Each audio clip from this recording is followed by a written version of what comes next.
বাইককে তুফান গায়েব করে দিয়েছে। এক্স্যাক্টলি। কিন্তু ওর ডেরায় ঢুকে এই সরাবে, এটা তো একটা ইম্পসিবল ব্যাপার। তাছাড়াও ডেরাতে যে আছে সে ব্যাপারে নিশ্চিত হচ্ছেন কি করে? আমি তো শুনলাম তুফান দুবাই চলে গেছে। কঠিন, কিন্তু সব কঠিন জিনিসই তো তাপে গলে যায়। দেখি তাপের ব্যবস্থা করতে পারি কিনা। তুফান, সরকার খুব চাপে আছে তোমাকে নিয়ে। টপ লিডার স্বরাষ্ট্রমন্ত্রী আরেফিন, মাহবুব, বাসির সবাই এগেনস্টে।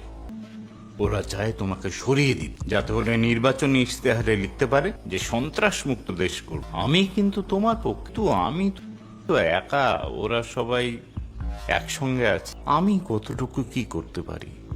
আমি ওদের বলেছি যে তুমি দুবাই, বুঝতেই তো পারছো, দুবাই চলে গিয়ে তুমি ওখানে দিন কাটিয়ে আসতে পারো। আপনার ব্ল্যাক মানি 500 কোটি সুইস ব্যাংকে ট্রান্সফারের ঝামেলাটা সে তো তুমি ব্যবস্থা করে দিলে।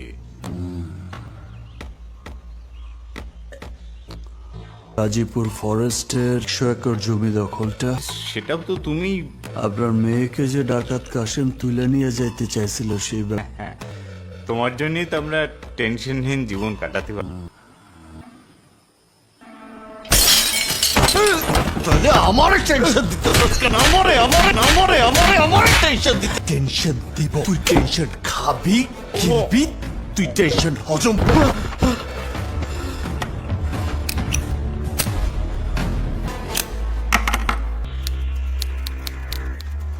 বশিরের ছায়ায় ছোট তুফান হয়ে উঠতে লাগলো বিরাট তুফান।